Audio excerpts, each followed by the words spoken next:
Welcome to Influential Entrepreneurs, bringing you interviews with elite business leaders and experts, sharing tips and strategies for elevating your business to the next level. Here's your host, Mike Saunders.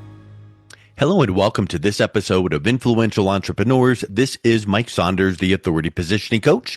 Today we have with us Shawn Mercer, who's the founder of Mercer Financial Group, and we'll be talking about inflation and the rising cost of living. Shawn, welcome to the program. Hey, Mike, it's really great to be here with you. Been following you for quite some time. I think you're kind of about almost coming up on 10 years doing this podcast, and I feel extremely honored to be on here. And, since you're kind of the wily veteran, my wife has always said, I'm not quite the sharpest knife in the drawer, so take it easy on me today. But at least you're not a wooden spoon. So there's that. That's right. That's right. That is correct. So I know this topic of inflation and rising cost of living is not, a wonderful feeling to think about, but sometimes in life when you face those strange and tough topics and you kind of have a little bit of a better grasp on them, it helps reduce the levels of fear because it's like, okay, I got a little plan here to move forward on. So we'll dive into that in a second, but give us a little bit of your story and background and how did you get into the financial services industry?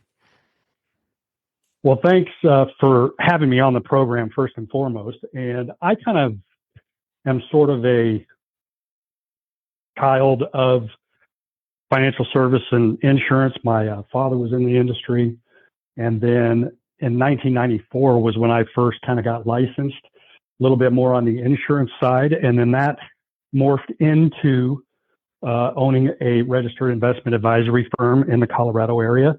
And did that for a number of years and then sold that practice and then moved to the Kansas, Wichita area where my wife is from to kind of settle in and take care of some her elderly parents. But as far as my background and sort of what got me interested, when you're a little kid, you don't really, understand really what you're seeing at the time. Yeah. And I had a very influential grandmother in my life, and she was in a little small town in Wyoming. And when I was a kid, she used to take me over to the laundromat, which was on Main Street. And I used to love to go over there with her, and I would clean out all the lint out of the dryers and help her and collect all the nickels and dimes and quarters out of the machines. And then we would go and sit at the kitchen table and she would roll all of those coins to get them ready to take to the bank. And I really didn't understand it until later on in life, but it was like every single one of those nickels and dimes were like gold to my grandmother.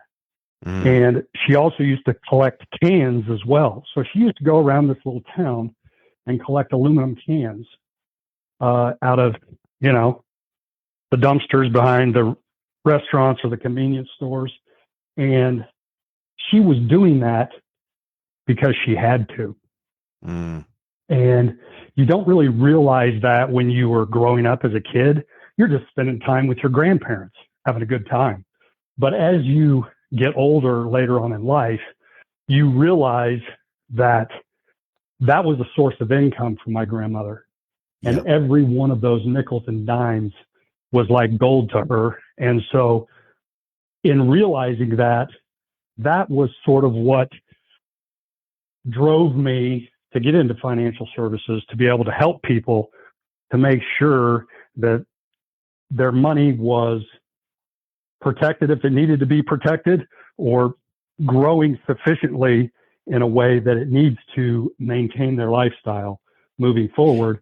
So they aren't necessarily in a position that my grandmother was in.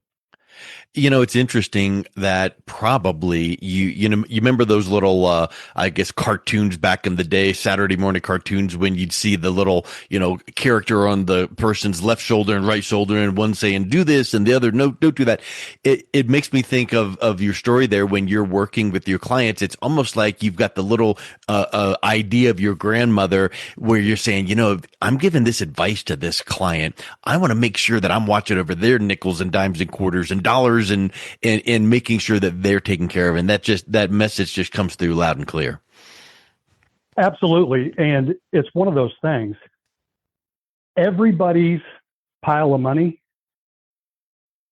is a lot of money to them. Yes. So it doesn't matter if it is the person that has, a $5 million portfolio, that's a lot of money to them. Or the person that has a $100,000 portfolio, that's a lot of money to them. And Yes. so you really have to be cognizant as a financial advisor to realize that the concerns for the smaller investor are just as important as the concerns to the larger investor. And in most cases, even more important.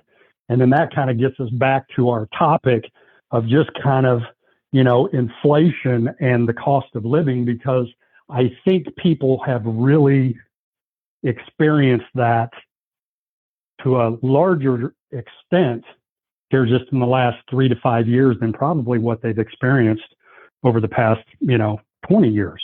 I certainly, feel like you walk into the grocery store nowadays and you spend $100 and you're basically walking out with 2 sacks. And you're just like, man, where in the world did it all go? And so that very much is an issue, I think, for people today. It really is. And that's the age old inflation question. The money that I used to have would stretch this far, and now it only stretches way, way less. And we've seen that over and over again. So talk a little bit about that aspect of inflation that we'll be facing. And it really actually doesn't matter what year or date or time that we're talking about, because guess what? One day inflation is rearing its ugly head. The next day inflation isn't, and it always is changing. But what should retirees understand about handling inflation in relation to their retirement portfolio? Well, I really think what happens is the message comes down the pike as people get older. You need to be more conservative. You need to be more conservative. You need to be more conservative. And I agree with that to a certain extent. The problem is that people are living substantially longer. So therefore, being overly conservative can really hurt a person in retirement, particularly if they have longevity in their family and they say are retiring at 65 or even say a little bit later. It seems to be people are retiring a little bit later, closer to 70. It's still very high probability that person is going to come pretty close to touching 90 or even into their 90s. At least one of them will live to be in their 90s. So with that said, the only way that you can outpace inflation is with equities. There's no other way to do it. So as a person who's constructing a portfolio for somebody,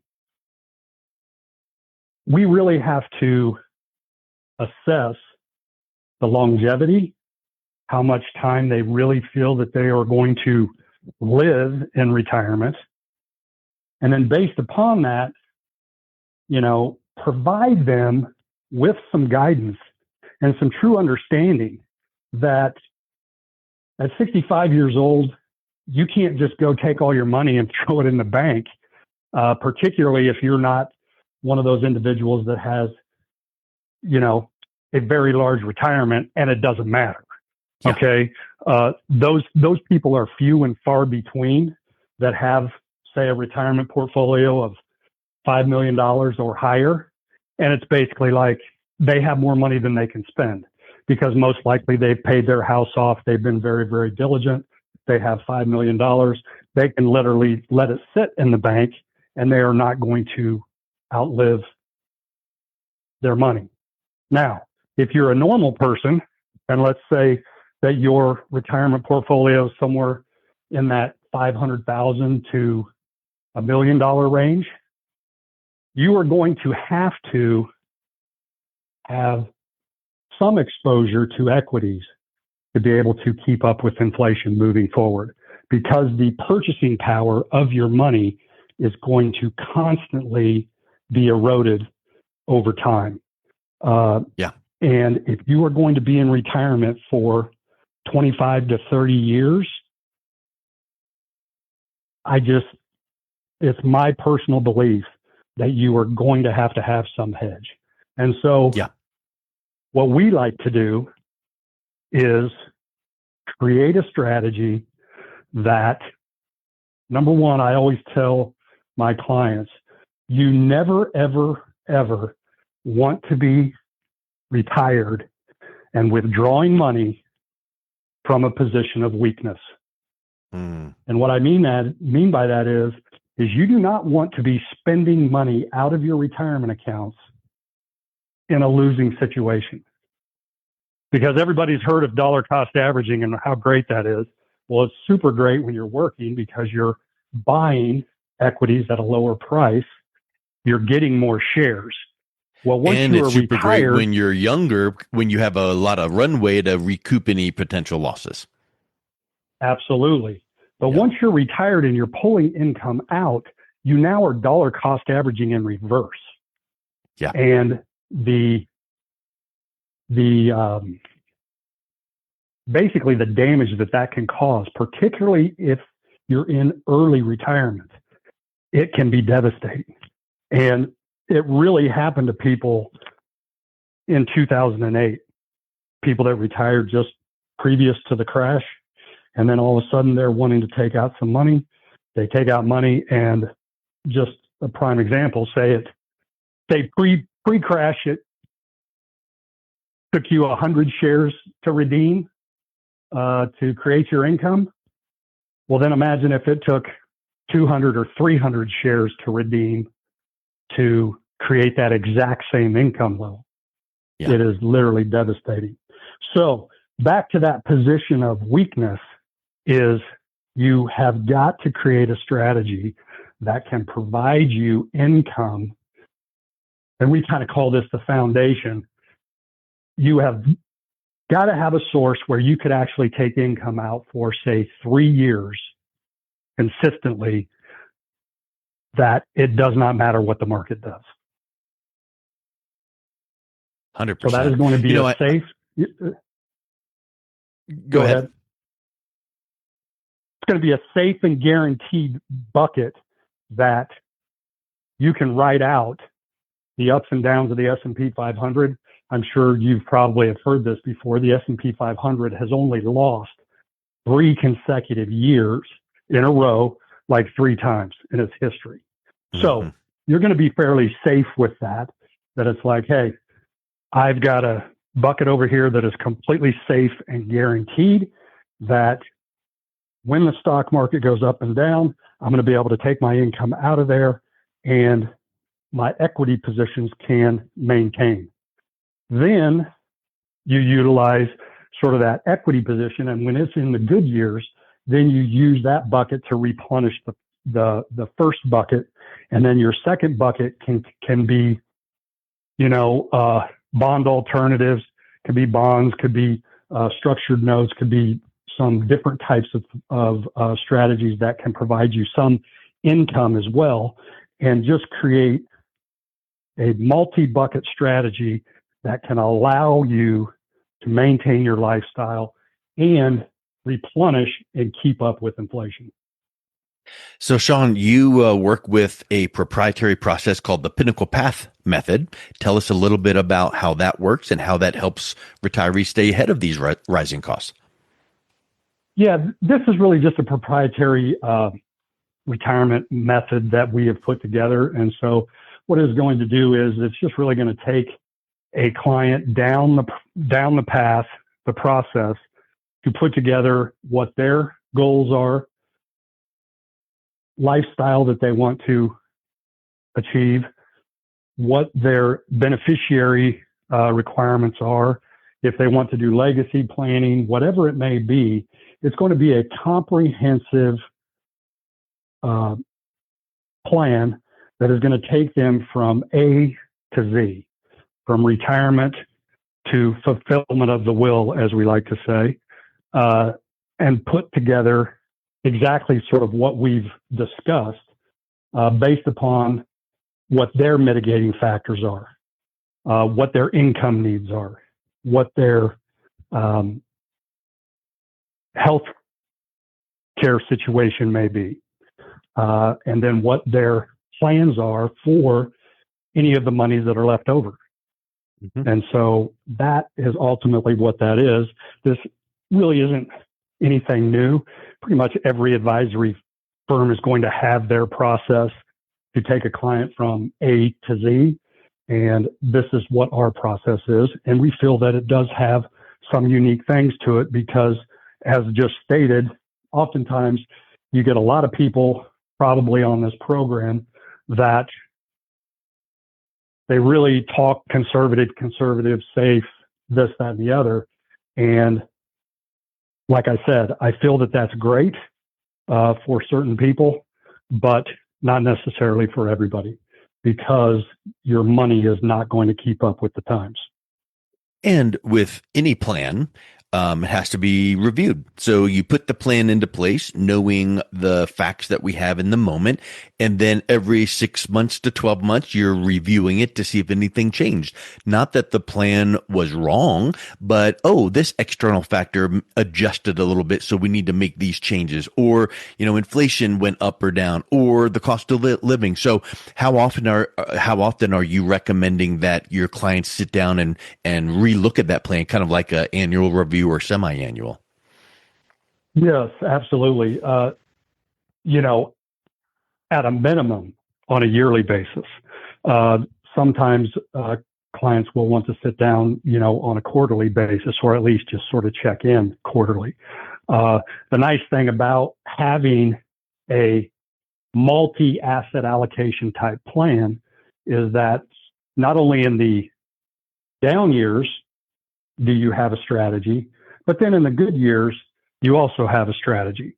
And you're not, quote unquote, missing out. You're trying to stay balanced. I think that's the most important thing. And oftentimes, once again, as stating at the start of the show, I think people in retirement can get too conservative. And we're not talking about trying to hit major home runs here. It's just, they just get paralyzed and, get stuck into some very low interest rate environments. And then all of a sudden, when there is some inflation that comes down the pike, it really, really hurts. And I think you're kind of doing a disservice to a person by not showing them alternatives to where they can, grow their wealth, grow their nest egg with some sort of, security, or at least not necessarily security per se, because there is no security in equities, but at least feel comfortable that they're not, out standing in the middle of the intersection waiting for a train to run them over. Yeah, with unnecessary risk there.